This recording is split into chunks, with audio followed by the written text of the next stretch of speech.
Written the morning of March the 14th, 1857, Richmond woke to the sound of church bells and wagon wheels. Mist lay low over the James River, clinging to the tobacco warehouses that lined its banks like squat brick altars to profit. By mid-morning, the fog had burned off, revealing a city that liked to think of itself as the civilized jewel of Virginia. White columns, red brick, and the constant shuffle of money changing hands. Franklin Street was already crowded when the doors of the Richmond Exchange opened. The Exchange itself was a Greek Revival building with a columned portico and Doric pillars that suggested permanence and order in a world built on neither.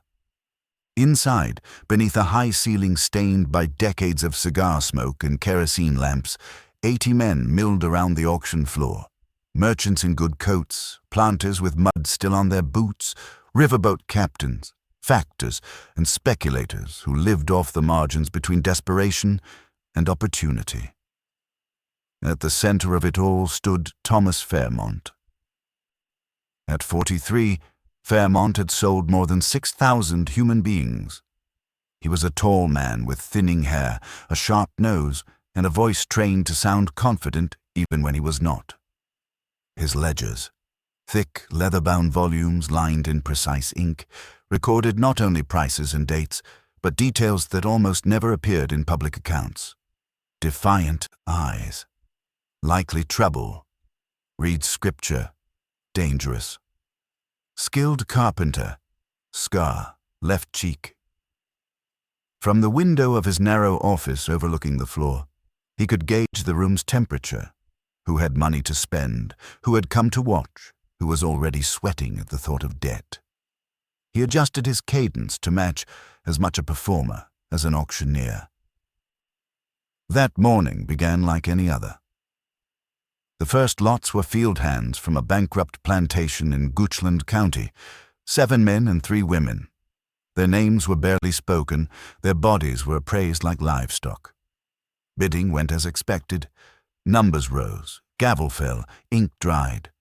Buyers led their new property away through the side door, faces unreadable. By 11:47, the crowd had settled into its usual rhythm. The air was thick with pipe smoke and the sour tang of sweat and cheap cologne. Men leaned on the railings, shifted coin in their pockets, glanced at one another in the way of people who have seen too much of the same faces at too many of the same sales. Then the side door opened, and the morning became something else. 3 figures entered. The first 2 were men, travel-worn and out of place among Richmond's merchants. Their coats were dusty, their boots caked in the kind of dried mud that clung to mountain roads rather than city streets. They carried leather cases tucked close to their bodies, like men who knew the value of paper. But it was the third figure who pulled the air out of the room. She was perhaps 5.5 feet tall. Iron shackles joined her wrists. A length of chain ran between them and down toward her ankles. Her skin had the deep tan of outdoor labor, yet her hands were wrong. No calluses, no rope burns, no thickened scars across the palms. Her cotton dress was clean and unadorned. Her hair was pulled back into a severe bun that revealed a face of unsettling stillness.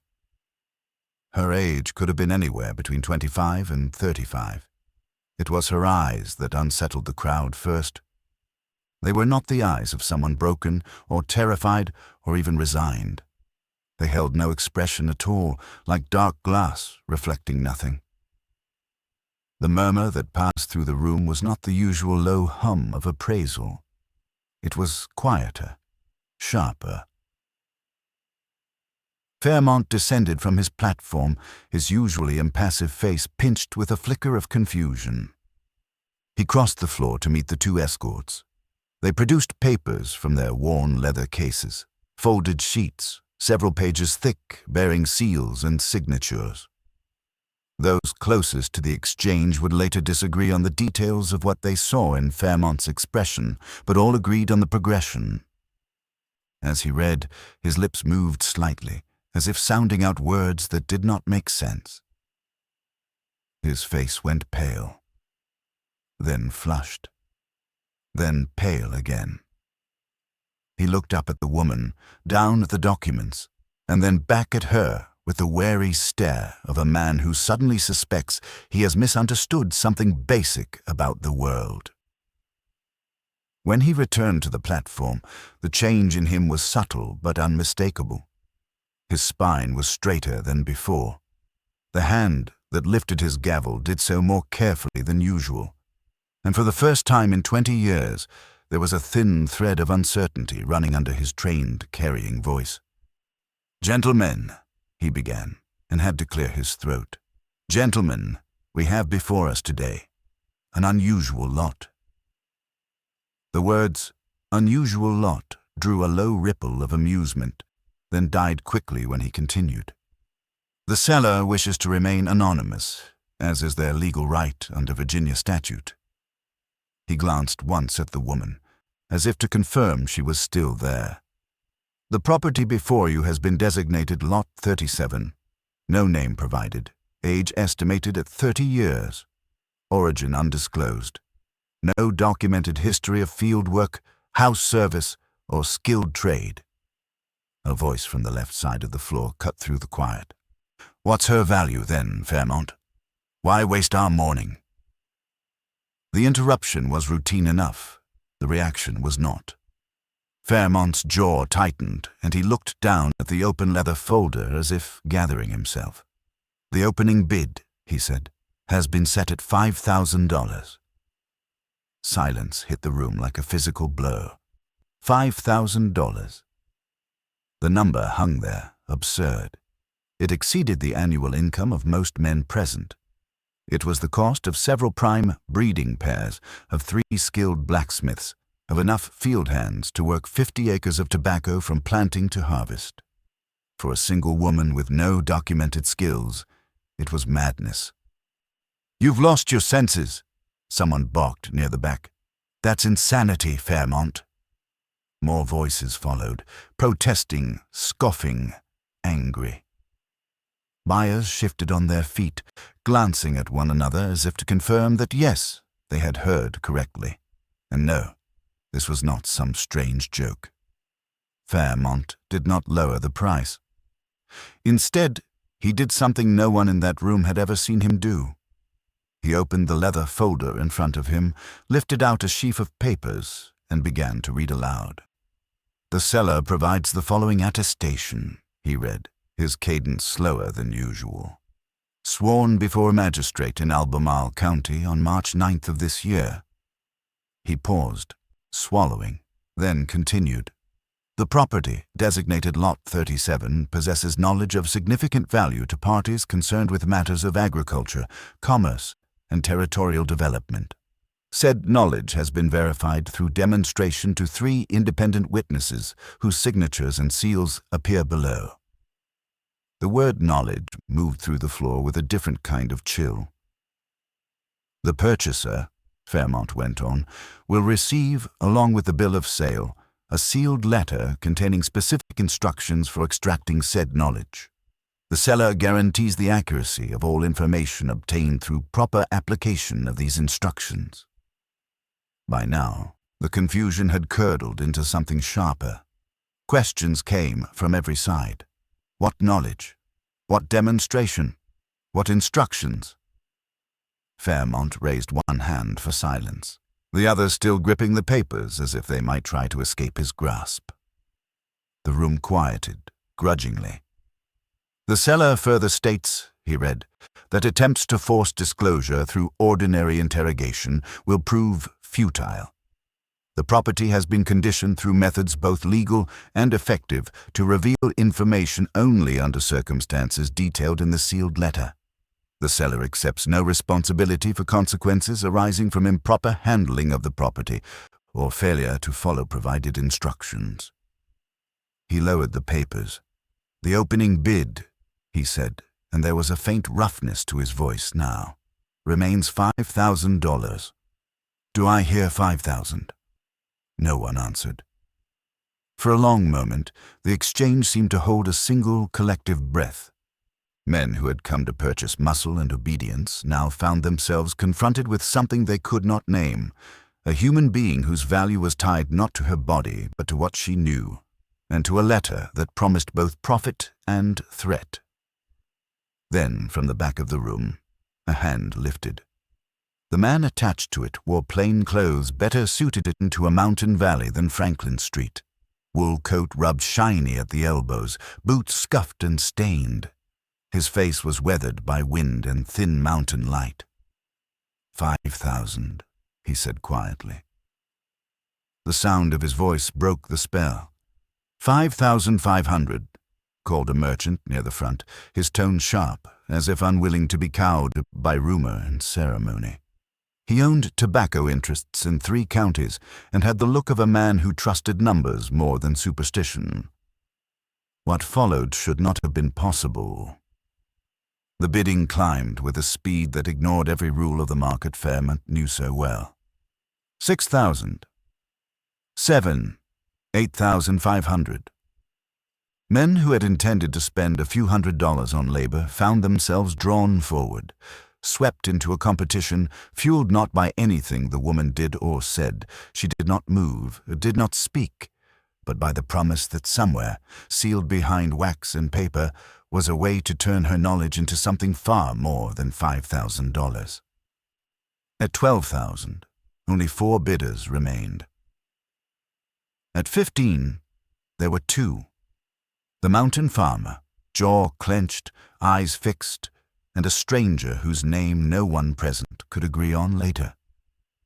He stood nearer to the center of the floor, his face shadowed by the brim of his hat, his posture almost relaxed. When he called his bids, his voice stayed calm, as if he were haggling over barrels of flour rather than a sum that exceeded the worth of many plantations. 16,000, the farmer managed at last, his voice cracking under the weight of the number. 20,000, the stranger replied without a pause. The sound of it, 20,000, drew an audible gasp from the room. It was more than the value of land, buildings, livestock, and dozens of enslaved people on a working estate. Not in theory, not in the inflated talk of banks and speculation, but in the hard arithmetic of deeds and debts. For a single human being, it bordered on the impossible. The farmer stood rigid, fists balled at his sides. His lips moved in a soundless calculation, fields he might have bought, debts he might have cleared, risks he could not justify. Then something in him seemed to break. He spat a quiet curse no one quite heard, turned and pushed his way through the circle of bodies, vanishing into the bright March sunlight outside. On the platform, Fairmont's fingers tightened around the gavel until his knuckles paled. $20,000, he said, the words thick in his mouth. Do I hear 21? The silence that followed was absolute. No one else spoke. Fairmont raised the gavel, held it for a moment over the polished wood, and brought it down. Once. Twice. A third time, the sound echoing off plaster and columns. Sold, he said softly, for 20,000. For a moment, no one moved. The air in the exchange felt different now, as if something invisible had shifted, some threshold crossed that could not be uncrossed. Then the room buzzed to life. Men began speaking all at once, voices tangled. Madness, fortune, fraud. What did they show her? What does she know? None of it loud enough to coalesce into sense. The buyer stepped forward. Up close, he looked unremarkable. Mid-30s, perhaps, with a neatly trimmed beard and the kind of face that would fade in a crowd. He produced a folded bank draft from his coat and handed it to Fairmont. Even from a distance, the paper was impressive, thick, edged in faint design, the ink dark and clean. Fairmont's hands trembled, a small betrayal quickly checked. He signaled to one of his clerks, who darted out the front door and down toward Main Street, bound for the Bank of Virginia to confirm that the impossible sum was real. Soon, while they waited, The woman on the platform did not shift her weight, did not lower her eyes, did not react to the sound of her own price. Her gaze remained fixed on a point somewhere beyond the far wall, as if she were listening to something none of them could hear. The clerk returned at last, flushed and breathless. "Confirmed," he whispered up to Fairmont, but the word carried farther than he intended. Confirmed. It was all real. The draft, the money, the sale. What followed took 43 minutes. Documents were pulled from drawers, inkwells uncapped, witnesses called forward. The bill of sale was written, read aloud, and signed. Seals were pressed into hot wax. The sealed envelope, thick, weighty, bearing a wax impression of a symbol no one recognized, was placed into the new owner's hand. When everything was done, Fairmont's face looked older, as if the morning had taken years rather than hours. The buyer unlocked the shackles himself with a small brass key he produced without ceremony, as if he had been doing this all his life. The iron fell away from the woman's wrists with a dull, ringing clatter that made several men flinch. He gestured toward the side door. She stepped down from the platform, rubbing neither wrists nor ankles, showing no outward sign of relief or pain. For a heartbeat, she paused and turned, sweeping the room with that same unreadable gaze. Several men in the crowd would later swear that her eyes landed on them in particular, that she lingered just for a fraction of a second, as if mocking them. Then she walked beside the stranger through the side door, and the exchange swallowed them both. Behind them, 3 men lay on the floor. It had happened during the bidding, when the numbers had leapt from thousands into the realm of the absurd. No one agreed on exactly when. One moment they had been standing. The next they had dropped as though struck. 1. William Ducker, a tobacco factor, had come too quickly, pushing away helping hands and stumbling into the street without explanation. The second, a riverboat captain named Nathaniel Cross, had to be carried to his home on Clay Street, where he locked himself in his study and refused visitors for days. The third man's name never made it into any official record. He was carried out between 2 friends and never appeared again in Richmond's polite society. Months later, a tavern keeper in Petersburg swore that a ragged man with white hair and shaking hands had flinched violently at the mere mention of the Richmond Exchange. 13 days after the sale, someone in the clerk's office began asking questions. They wanted to know who the buyer had been, where he had come from, what bank held the account that could support such a draft. Each answer bred another question. The bank draft, it turned out, had been drawn on an account belonging to a livestock company registered in Staunton, more than 100 miles northwest in the Shenandoah Valley. The company's listed address corresponded to a grain warehouse that had stood empty for 7 years.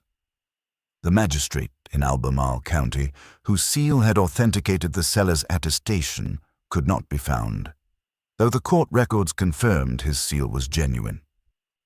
The 3 independent witnesses whose signatures appeared below the attestation had no names that matched any man in the county tax rolls, city directories, or court documents. And the woman who had sold for $20,000, more than some plantations, was never seen again in Richmond.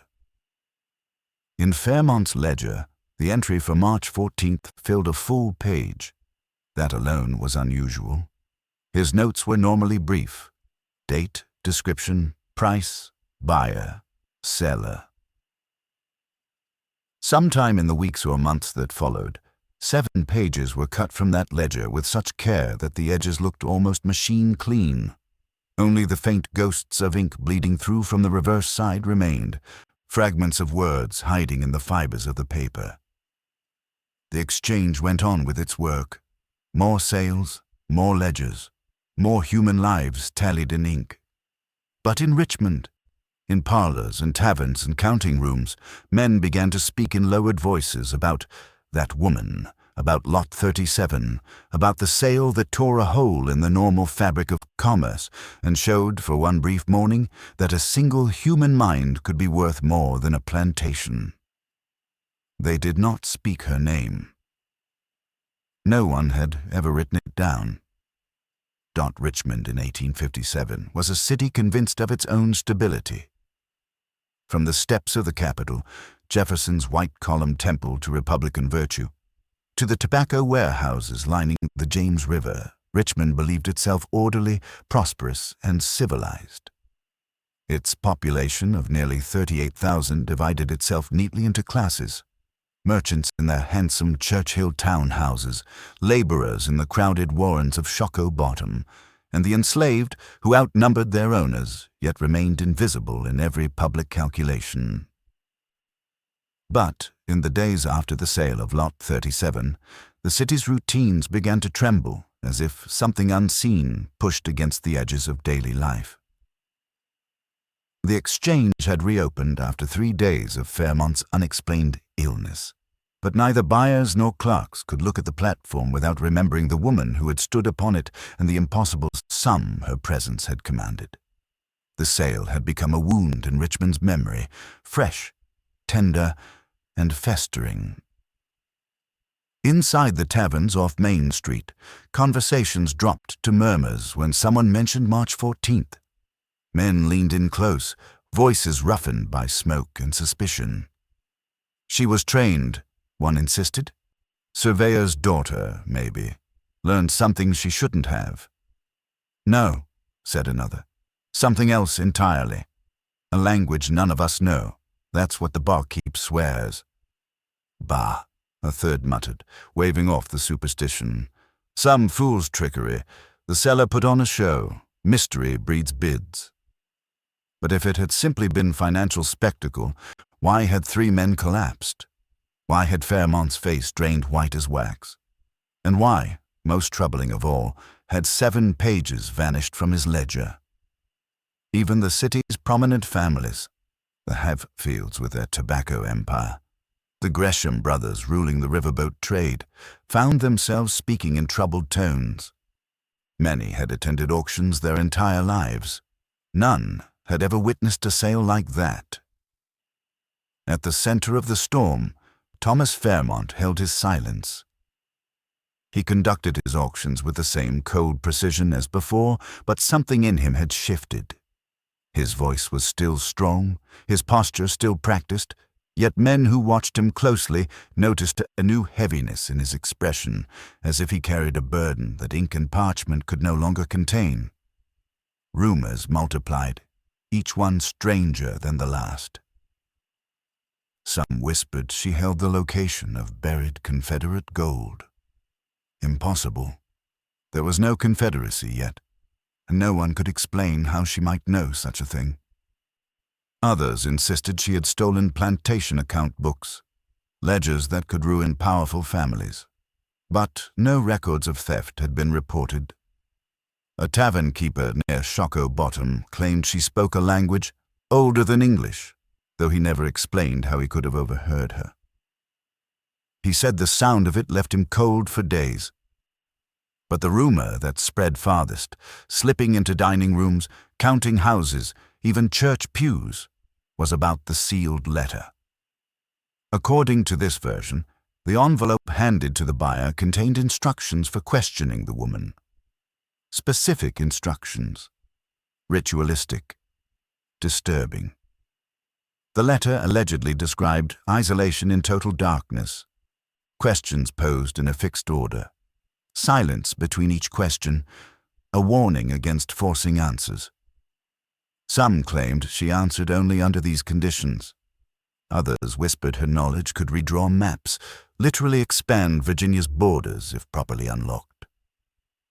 But for every rumor, there were 2 silences. The 3 men who collapsed during the auction remained central to the mystery. William Ducker, the tobacco factor, refused to discuss the matter. He had stood near the front. He had seen something. But when asked, he simply shook his head and left the room. Nathaniel Cross, the riverboat captain, locked himself in his Clay Street study for a week. Neighbors reported strange noises, footsteps pacing, muttering, a chair falling over. When he finally emerged, his hands shook when anyone mentioned the exchange. The third man was never identified. He vanished from Richmond society altogether. Months later, tavern patrons in Petersburg whispered that a pale-haired stranger trembled violently when someone mentioned auctions. The authorities pretended to take no interest. The newspapers printed nothing. But a week after the sale, a reporter named Charles Whitfield, young, ambitious, known for prying where others would not, began to dig. He was drawn not by curiosity alone, but by something else. The feeling that history men had shifted on that March morning, and that someone had tried to bury the half of it no one was meant to see. He began with Albemarle County, seeking the magistrate who had witnessed the seller's attestation. The magistrate could not be found. His house was empty. His neighbors confused. His seal, however, was genuine, recorded in the courthouse logs just days before the sale. Whitfield pressed further. He followed the trail of the bank draft to Staunton, expecting a legitimate company. Instead, he found an empty warehouse, its doors chained shut, its windows boarded. Fresh scratches on the lock suggested recent activity. When Whitfield questioned local merchants, their answers clashed. A land speculator owns it. No, a mining company bought it years back. Don't ask again. One man shut his door in Whitfield's face the moment he heard Richmond mentioned. For a time, the reporter's trail ran cold. Then, in late July, an envelope arrived at the dispatch office. Postmarked from Waynesboro. No return address. Inside, 3 sentences written in elegant script. The knowledge she carries could redraw maps. Some borders exist only in men's minds. Stop searching before you learn which category you occupy. Whitfield published his article anyway. He printed it carefully, details without conclusions, facts without names.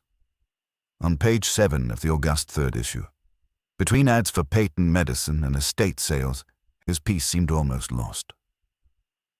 3 days later, he vanished. His room untouched, his belongings undisturbed, his bank account silent, his landlady confused and frightened. Police found no evidence of struggle. His editor received no ransom demands. His final notes, pages and pages of them, were missing from his desk. The investigation died quietly. Richmond returned to its rhythms, as cities always do. But in the corridors of the Exchange, in the back booths of Shocko's taverns, and in the uneasy quiet of those who had been there on March 14th, the whispers persisted. Lot 37 had not merely been sold. She had been removed, hidden. And whatever knowledge she possessed, whatever had driven the price into the realm of the impossible, had not yet finished shaping the lives of those who had witnessed the sale. Nor the history of the mountains where she vanished. 6 weeks after the sale that shook Richmond's confidence in its own reality, the mystery of Lot 37 was supposed to fade. The Exchange had resumed its business. Ships still unloaded tobacco. Church bells still marked the hours. Life, on the surface, looked unchanged. But the disappearance of Charles Whitfield ignited a quieter, deeper anxiety, one that spread like a cold draught beneath a closed door. People whispered now not only about the woman, but about the consequences of seeking her. The Exchange's clerks claimed Fairmont grew distracted, rising late at night to double-lock his office door and check his ledgers. Neighbors reported he paced his home after midnight, muttering to himself. One said he heard him repeating a single phrase, "It should never have been sold." But it was not Fairmont who first followed the trail into the Blue Ridge. It was Charles Whitfield's editor, sorting through the reporter's few belongings, who found the note. 3 words, scribbled on the back of an envelope. Swift Run Gap. No explanation, no dates, no signature, just a place. But by then, Whitfield was gone, and the small, forgotten mountain town of Waynesboro, where his anonymous warning letter had been mailed, became the last drop of ink in a trail that vanished as suddenly as it began. Still, the question remained. Why would an enslaved woman sold in Richmond lead to a remote mountain pass over 100 miles away? Richmond society had no ready answer. But in the taverns near Shockoe Bottom, men offered theories between swallows of whiskey. She knew about mineral rights, a merchant insisted. She could read the ground. Nonsense, replied a factory foreman. She was a fraud. The seller tricked us. But the third man at their table, a thin riverboat navigator whose hand still shook when he mentioned the sail, whispered. I saw her eyes. She knew exactly what would happen to every man in that room. And then he refused to speak at all. The buyer without a name. The man who purchased Lot 37, known only from the auction record as J. Marlowe, had become the ghost at the center of the story. His bank draft led to an empty warehouse. His livestock business did not exist. His listed address belonged to a building no one claimed. Merchants wondered if he had been a spy for a northern mining company. Speculators wondered if he worked for a private syndicate. Planters whispered that he was not from Virginia at all, but somewhere farther west, where men disappeared into mountains and returned with fortunes. 3 details, however, were known. He had arrived alone. He had left immediately, the woman walking beside him unshackled. He had vanished into the northwestern roads leading toward the Blue Ridge. No one in Richmond ever saw him again. But people elsewhere had. The man who spoke too much. One of the few leads surfaced months later in a letter sent to a merchant in Richmond from his cousin in Charlottesville. A stranger passed through here in March, traveling with a woman of uncommon bearing. He asked directions to the mountain roads. The woman spoke no word, but the locals avoided her. Some claimed she carried an air of judgment about her. The letter ended abruptly. Do not ask again. It is better not to know. Stories like this multiplied, each one thin but strangely consistent. A man and a woman traveling together, never staying long, always heading deeper into the mountains. The silent magistrate Whitfield had attempted to contact the magistrate who supposedly witnessed the attestation for Lot 37's sale. That magistrate had vanished as neatly as Whitfield himself. His neighbors described him as a man fond of routine, a cane that tapped the same pattern on the courthouse steps each morning, a fondness for cherry tobacco, a punctuality so precise the town's clocks might as well have matched him. But in March of 1857, he simply failed to appear. His house was unlocked, his pipe lay on the table, his coat hung by the door. He was never found. His official seal, however, appeared in the courthouse log, dated the exact day Fairmont had read the attestation aloud. Whoever forged the document had possessed not only the magistrate's seal, but access to the courthouse itself. Someone with power, or someone with influence, or someone with enough money to bend both. Evidence of something buried by midsummer, rumors began to converge around a single idea. Lot 37 possessed knowledge so valuable it could reshape land boundaries, knowledge for which men would kill. The most persistent whispers claimed she knew where resources lay hidden beneath the earth. Coal seams, iron veins, limestone deposits, springs powerful enough to drive mills. In a state whose wealth lived in soil and mineral, such knowledge was worth more than gold. And yet, one question overshadowed them all. How could an enslaved woman, denied education by law, know more geology than trained surveyors? No one could answer this without contradicting the entire social order of Virginia. So instead of answering, they looked away. The ledger with missing pages. Fairmont's ledger, his immaculate, precise record of every sale, became the object of growing fascination. When a young clerk tried to examine the entry for Lot 37, he discovered something unsettling. 7 pages had been cut free, not torn, not ripped in haste, excised cleanly, as if by a surgeon's blade. Only faint impressions of reversed ink bled through from the scraps of paper that remained bound. Fairmont refused all questions about the missing pages. He refused to acknowledge they were gone. He refused to acknowledge the sale had been unusual. He refused even to say the woman had existed. His silence became so absolute that even men who disliked or distrusted him began to worry. A city that would not forget. By autumn, the sale of Lot 37 had become the defining story of Richmond's whispered history. People no longer argued about whether something extraordinary had happened. They argued only about what the extraordinary thing was. Some believed she carried knowledge stolen from federal survey teams. Some believed she knew of secret roads through the mountains. Some believed she had memorized maps no enslaved person should ever see. Some believed she had visions. A few believed she could see beneath the earth itself. None of these theories could be proven. All of them fit the facts better than silence, and all the while the trail led north and west, towards Staunton, Waynesboro, and at last into the Blue Ridge, where roads narrowed to tracks and maps grew sparse. Somewhere in those mountains, the woman once called Lot 37 had been taken, and from those mountains she would never return. Long before historians traced her steps, long before scholars argued over what she knew or how she learned it, the first true lead in Anna's afterlife came from a mountain man who never meant to be part of the story at all. His name was Samuel Fletcher. In 1857, when Lot 37 vanished into the western roads with her new owner, Fletcher was a young laborer working small claims and timber jobs along the Blue Ridge. By 1891, when Margaret Holloway found him, he was a weathered man of 60, half blind in one eye, with a memory sharp enough to cut through 30 years of fog. But in 1857, he was simply a witness. Or rather, he became one without understanding why. The mountain roads. When the man calling himself J. Marlowe left Richmond, he did not take the major stage routes towards Staunton or Winchester.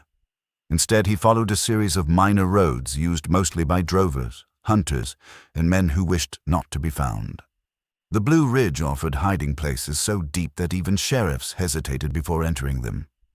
Narrow passes cut through dense laurel thickets. Ravines swallowed sound. Entire hollows could go unseen from the nearest road. It was here, among the folds of land older than Virginia itself, that Marlowe brought the woman known as Lot 37. Those who saw the pair along the way described the same strange dynamic. She never spoke. He spoke only when necessary, and always they kept moving westward, deeper into country where maps were little more than suggestions. By early summer, they reached Swift Run Gap, a place where the mountains pressed so close together that travel felt like moving through the rib cage of the earth. Fletcher remembered the moment they arrived. The cabin in the clearing. Marlowe purchased 240 acres near the gap, a wild, uneven tract of forest and stone that most buyers would have considered useless. Timber was poor. Soil was thin. The land was so steep in places that even goats would hesitate. Yet Marlowe paid $12,000, a fortune for mountain land. Locals assumed he had been swindled.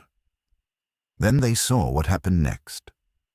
Instead of clearing fields or planting crops, Marlowe built a small cabin for himself and the woman, and beside it a tool shed large enough to store picks, shovels, rock hammers, and crates. Then he began hiring men, but not for farming, for digging. The woman who pointed Fletcher's father had worked the Marlowe property in 1858. He described the arrangement with the caution of someone remembering something uncanny. Marlowe always kept her near. She'd stand beside the site, quiet as stone. Then she'd point to a spot, sometimes with her hand, sometimes with her eyes. She'd say a depth, 8 feet, 12, 20, and by God, we'd dig and find exactly what she said. No wasted labor, no guesswork, no failures. Every hole she marked revealed something. A thick coal seam running at a perfect angle through the slope iron ore, dark and heavy as river mud veins of limestone, ideal for quarrying. Underground springs powerful enough to drive machinery. Men began refusing any job involving her. Not because they feared her, but because they feared what happened inside themselves when they watched her work. Some said she never blinked. Some said she whispered to the earth. Some said she listened before she pointed, as though the rocks were telling her what they hid. But one detail appeared in every account. She was never wrong. An unmarked, Map 14 excavation sites dotted the property by the end of Marlowe's first year there. None of them were random. Each followed a line running diagonally across the ridge, an invisible underground formation that only the woman seemed capable of seeing. Locals began calling her the Pointer. Others said she had the Mountain's Eye.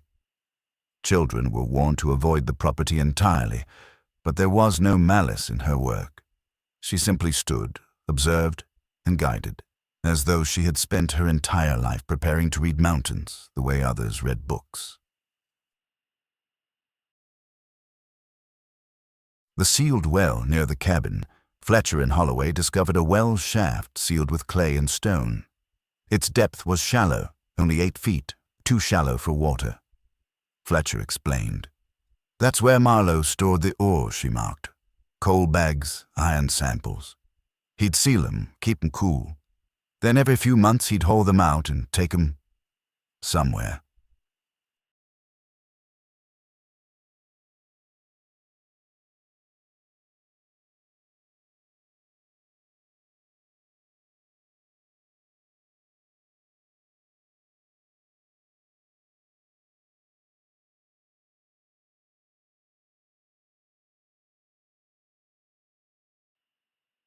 The clay had been opened and resealed again and again. This was not the work of a farmer. It was the work of a prospector preparing for something enormous. 3 years of silence.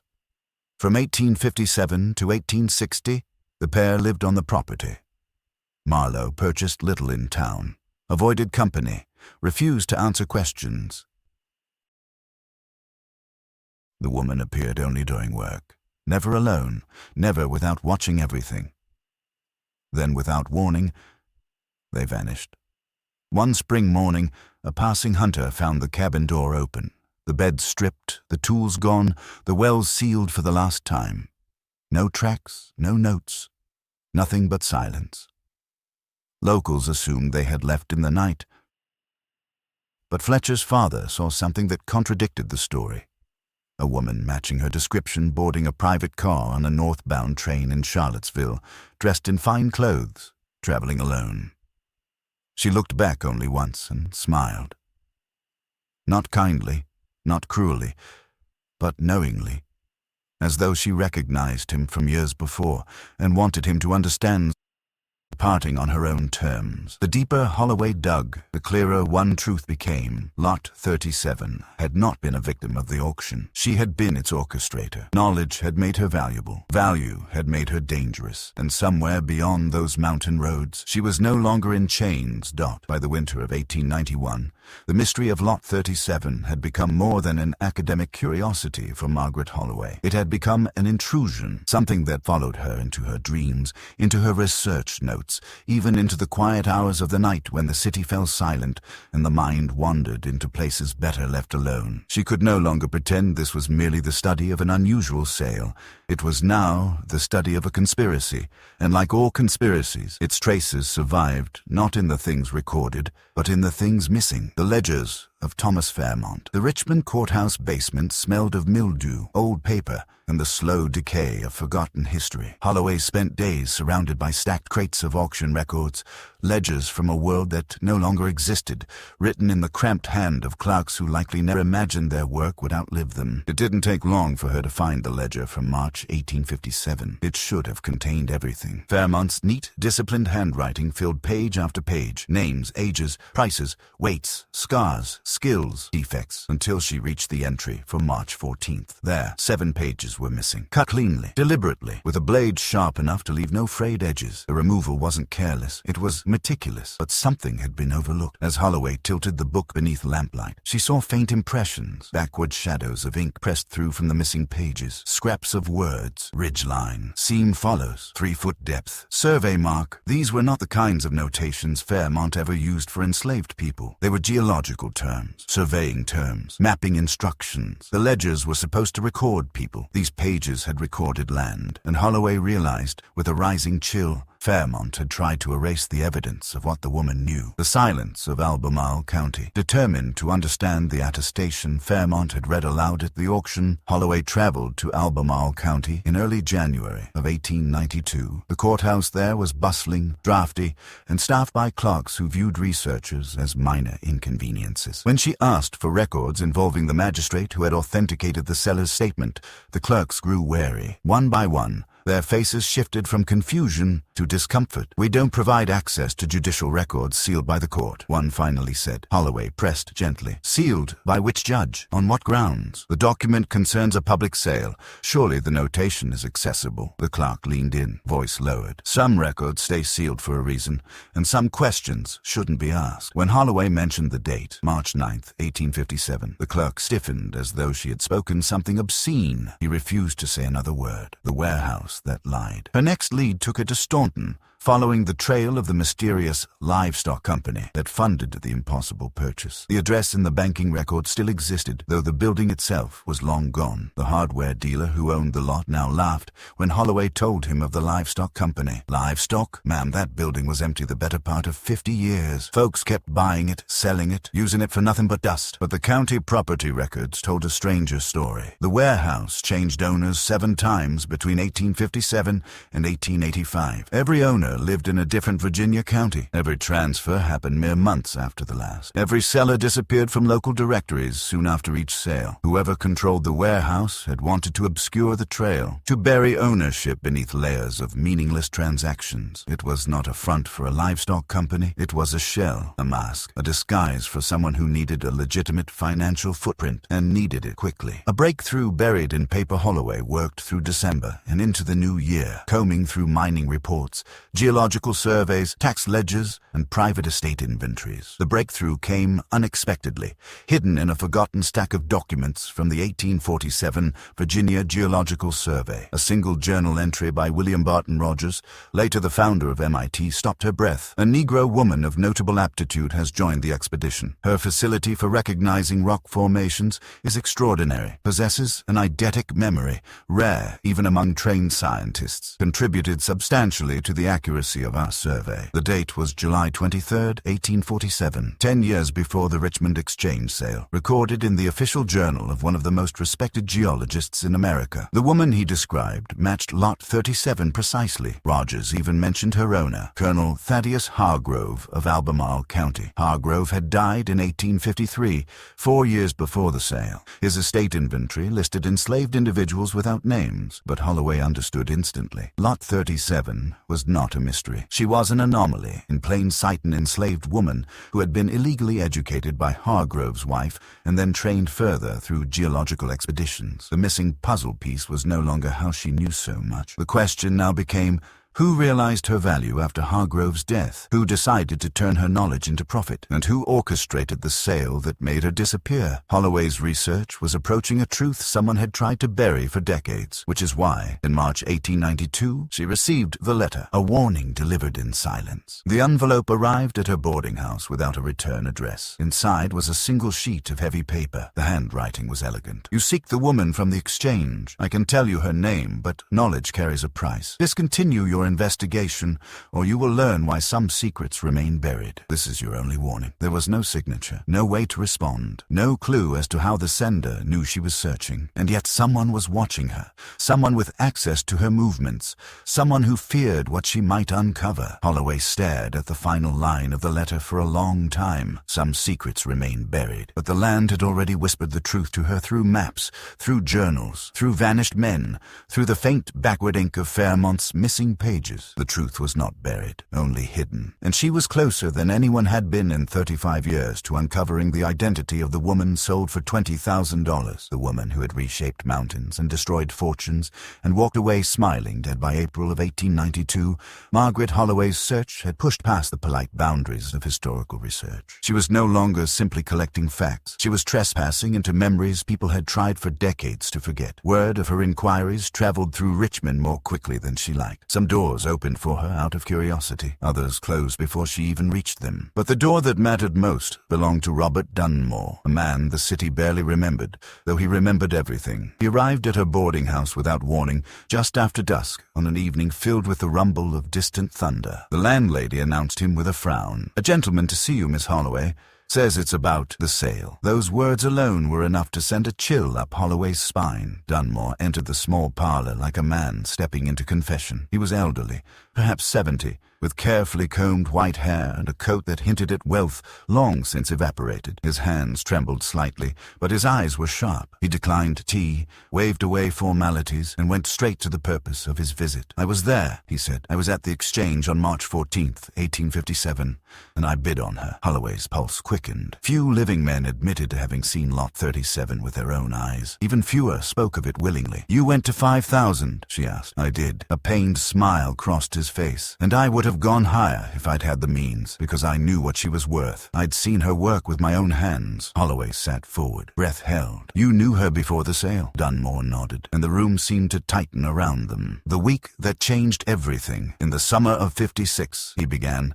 "I was a mining engineer surveying Western Virginia for new coal seams. We needed day labor, men to dig test pits." He paused. "Her owner sent her instead." Holloway frowned. "Sent a woman?" "Against every expectation," Dunmore agreed. "We thought it was a mistake, perhaps a punishment, some whim we didn't understand. But after the first hour with her, we realized we were the fools." The memory seemed to animate him. His voice grew steadier. "She could read the land, not guess, read. You could place her on any ridge, any slope, and give her a moment to observe. Then she'd point. 'Dig here, 8 feet, coal.' And she was right?" Holloway asked. "Every time." He stared at the wall as if seeing the mountains again. "I've worked with geologists trained in Europe, with engineers educated at the finest schools. None of them, not one, matched her accuracy." "What about her background? Did her owner explain anything?" "Nothing useful. He simply said she was better suited to this work than field labor. When we tried to hire her long-term, he refused, became defensive, angry, removed her from our team the next morning." "Did he say why?" Dunmore hesitated. "He said we didn't understand the situation, that she wasn't simply talented, she was dangerous." The rumors that became truth. Dunmore continued, his voice low. Words spread through the mining industry, quietly at first, then with urgency. A woman who could identify coal and iron with perfect accuracy. In the mountains, that made her worth a fortune. "And someone found her," Holloway murmured. "Yes.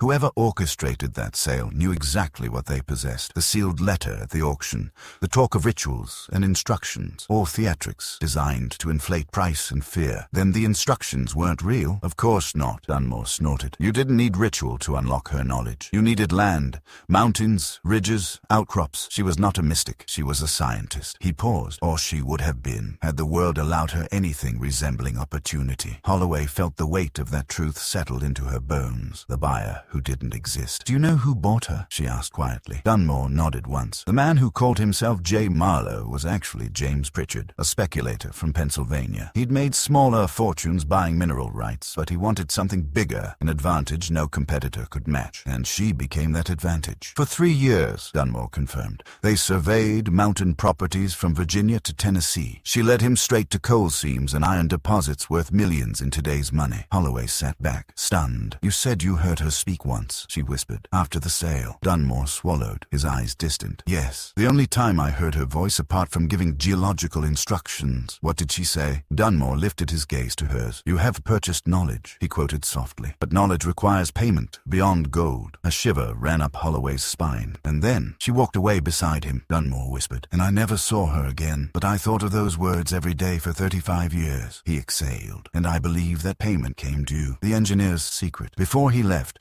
Dunmore pressed a small packet of papers into Holloway's hands. "These are my notes," he said. "I wrote them over 40 years. Everything I remembered about her. Everything I learned about Pritchard. Why give them to me? Because you are telling the story no one else dared to tell." His voice cracked. "And because I'm an old man, Miss Holloway. Secrets die with us if we don't pass them on." He paused at the parlor door. "And because I believe she chose her fate. She was not a victim of that sale, no matter what it looked like." His eyes softened. "She was the only person in that room who understood exactly what was happening." Then he left, stepping into the storm-washed night, a frail silhouette swallowed by darkness. Holloway did not open his packet of notes until morning. Inside, she found page after trembling page, describing the woman she knew now by one name, Anna. The name Rogers had recorded, the name that had survived only in private notebooks and memories, a name erased from the official record, but not from the truth. The truth Holloway was beginning to understand. Anna had not merely been sold. She had positioned herself, learned, observed, waited for the moment she could turn the world's greed into her escape. And the mountains had given her the cover she needed. The fragments were beginning to align. The missing ledger pages, the sealed letter at the auction, Dunmore's trembling recollections, and now the journals of William Barton Rogers, the man who would one day found the Massachusetts Institute of Technology. For months, Margaret Holloway had pursued the story of Lot 37 like a historian, but what she uncovered next forced her to confront it as something deeper, a tragedy of brilliance, trapped within a system designed to extinguish brilliance whenever it appeared in the wrong hands. The woman Rogers remembered. Holloway had read hundreds of survey journals, but none startled her so completely as the 1871 memoir Rogers published privately, never intended for widespread circulation. The appendix contained a single, extraordinary passage. Among the enslaved laborers hired for our 1847 expedition was a woman of uncommon intellect. Though illiterate by the restrictions of law, she possessed an eidetic memory and a facility for spatial reasoning I have encountered only rarely among trained scientists. Holloway's breath caught. Dunmore had described the same qualities. So had the miners, the mountain laborers, and the terrified witnesses in Richmond. This was her. This was Anna. Rogers continued. She absorbed geological principles intuitively, recognizing striations, formations, and mineral signatures with a clarity that cannot be taught, only revealed. I confess that her natural aptitude exceeded that of the men formerly trained under me. Rogers had not merely noticed her talent, he had been astonished by it. And then Holloway reached the sentence that transformed the entire narrative. At the expedition's conclusion, she thanked me in flawless Latin. An enslaved woman in Virginia. In 1847, Holloway reread the line again and again, as if meaning might shift in the repetition. Where would she have learned Latin? Who had taught her? Who had dared? The answer came several paragraphs later, and it chilled Holloway to the bone. A forbidden education. Rogers wrote, Colonel Thaddeus Hargrove later confessed, in a moment of unguarded candor, that his deceased wife had secretly taught several enslaved women to read and write using his scientific library. When he discovered this, he sold the others immediately. But he retained this woman, Anna, because her acquired knowledge made her too valuable to dispose of cheaply. Margaret closed the journal. Her hands trembled. This was the origin of Lot 37's impossible knowledge. Not sorcery, not mystery, not a supernatural gift, but stolen education, given in love and preserved in silence. Anna had absorbed everything she was taught and everything she observed afterward. Her memory had become her refuge, her intelligence, her weapon, her silence, her armor. No wonder the magistrate's attestation in Richmond had sounded so strange. No wonder the buyer had paid $20,000. No wonder the missing ledger pages contained surveying terms. Anna had been shaped, despite the South's laws, despite the chains on her wrists, into someone with knowledge dangerous enough to break economies, and she had kept that knowledge hidden until revealing it would buy her freedom. Knowledge as power, knowledge as punishment. Rogers' memoir revealed one more detail, one scholars would argue about for decades. I attempted, discreetly, to negotiate for her freedom, intending to offer formal scientific instruction. Colonel Hargrove reacted with extraordinary fury. He threatened legal action, declaring that I had no right to meddle in property that he considered essential to his estate's value. Holloway stared at the page, horrified. Even when her brilliance was recognized by one of America's greatest scientific minds, the most she could be, legally, was valuable property. Knowledge had made her powerful, but it had also deepened her captivity. The more she knew, the more she was worth. The more she was worth, the less likely anyone would free her. She was caught in a perfect trap, an enslaved woman whose very intelligence ensured she would remain enslaved. Holloway closed the journal gently, feeling the weight of history pressing down on her. After Hargrove's death, when Hargrove died in 1853, the estate executor, an opportunistic relative, saw not a woman but a resource. He hired her out to surveyors, to mining companies, to expeditions. He profited from her expertise while keeping her identity obscured. Anna learned from every team she accompanied. She absorbed the entire geological language of the Blue Ridge: strike, dip, seam, strata, marl, shale, fault, outcrop, horizon. By the time she reached Richmond in 1857, she possessed a mental map of underground Virginia that no white surveyor could replicate. Her knowledge was explosive, and someone had finally noticed what the sealed letter really said. For decades, rumor claimed that the sealed letter given to her buyer contained instructions, rituals, strange interrogations, darkness, silence, nonsense invented to inflate her price. But Holloway's research uncovered the truth. The letter contained 3 sentences, dictated by Anna herself. This woman possesses knowledge acquired through means that violated Virginia law. She will share that knowledge only if treated with respect and compensated fairly. Fail in either obligation, and you will find that knowledge can be a weapon more devastating than any physical force. A warning, a declaration, a contract. Anna had set her own terms long before she boarded the auction block. Her silence during the sale had not been submission, it had been strategy. Holloway understood now. Anna had orchestrated her escape using the only currency available to her, the greed and fear of men who underestimated her. The question that remained. Everything Holloway had found pointed to a woman of staggering intelligence, trained through forbidden means, sharpened by experience, and exploited until she could exploit others in return. But one question still gnawed at Holloway. What happened to Anna after she disappeared from the mountains? Rogers had lost track of her. Dunmore had heard only rumors. The records went silent after 1860. Yet the story was not finished. Too many men had collapsed. Too many pages had been cut. Too many warnings had been whispered. And someone, Holloway sensed, had ensured that Anna's name remained buried. But names are harder to bury than bodies. And Anna had left traces in the mountains, in the archives, in the fortunes built on her knowledge. Holloway was close. Closer than anyone since Whitfield, and closer than whoever wrote the warning letter wanted her to be. Thomas Egerton did not expect to find her. When he began his dissertation in the 1940s, nearly a century after the Richmond Exchange sale, he intended only to study antebellum geological surveys. It was an academic topic, quiet and unmysterious, until he found her name, Anna, written in William Barton Rogers' memoir, whispered in mining records, half erased in estate inventories, buried in Holloway's unfinished notes. Piece by piece, Egerton reconstructed a life that history had tried to scatter to the wind. And when he stitched the fragments together, what emerged was not merely the story of a brilliant enslaved woman. It was the story of vengeance executed with the precision of a geological survey. The trail. After 1860, the last confirmed sighting in Virginia placed Anna boarding a private train car in Charlottesville in the spring of 1860,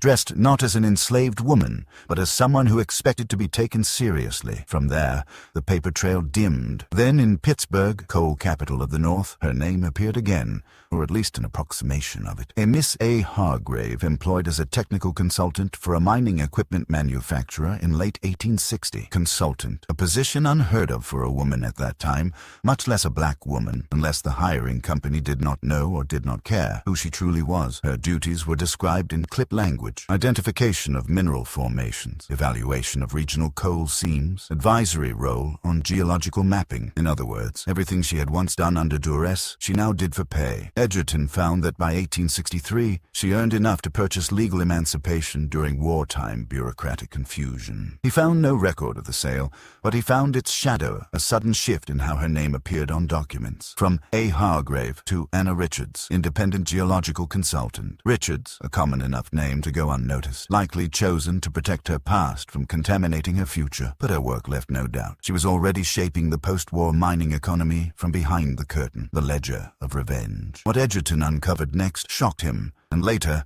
the entire field of antebellum studies. Anna kept records, detailed ones, lists of mining companies, names of surveyors, owners of plantations, executors of estates, speculators who had profited from her enslaved labor, not to reconnect with them, but to undo them. Once free, she did not seek credit for her knowledge. She sought balance. She began offering her services quietly to companies competing with those who had exploited her. She provided better data, more accurate seam locations, safer drilling depths, more profitable land claims. Her rates were always slightly lower, her predictions always slightly superior. One by one, the companies that had once thrived on the back of her stolen brilliance began to collapse. Not violently, not suddenly, but inevitably, as if the mountains themselves had turned against them. Edgerton realized Anna had taken back what they stole, not through courts or politics, but through geology, through knowledge that required payment beyond gold. The fall of James Pritchard. The most devastating act of retribution came in 1869. Pritchard, the man who bought her for $20,000, had constructed an empire of mineral rights using her expertise.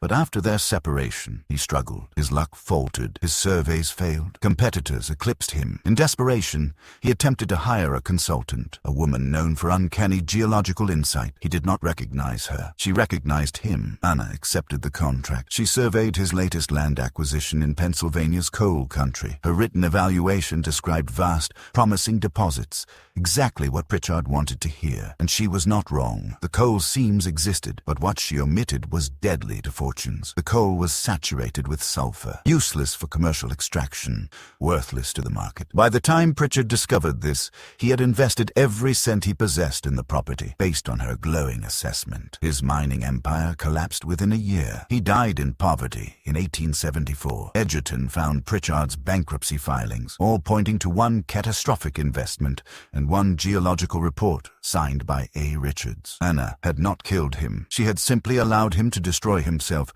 using the same greed that had once enslaved her. Glowing assessment. His mining empire collapsed within a year. He died in poverty in 1874. Edgerton found Pritchard's bankruptcy filings, all pointing to one catastrophic investment and one geological report signed by A. Richards. Anna had not killed him. She had simply allowed him to destroy himself using the same greed that had once enslaved her. Geological consultant, Harrow. A deliberate echo of Hargrove, the name of the man who once owned her and inadvertently educated her. Whether this was defiance, irony, or reclamation, Edgerton could not determine. And then her name vanished. No obituary, no burial record, no final address. Like a seam folding into the earth, she disappeared along the line between history and silence. Why Holloway never published? Edgerton also uncovered something else, something scholars still discuss with uneasy fascination. Margaret Holloway knew almost everything he later discovered. Her draft article contained the entire skeleton of Anna's story. Rogers, Dunmore, the dig sites, the survey marks pressed into Fairmont's ledger. So why did she never publish? Her niece provided the only clue. A handwritten note pinned to the unfinished manuscript. Some stories resist conclusion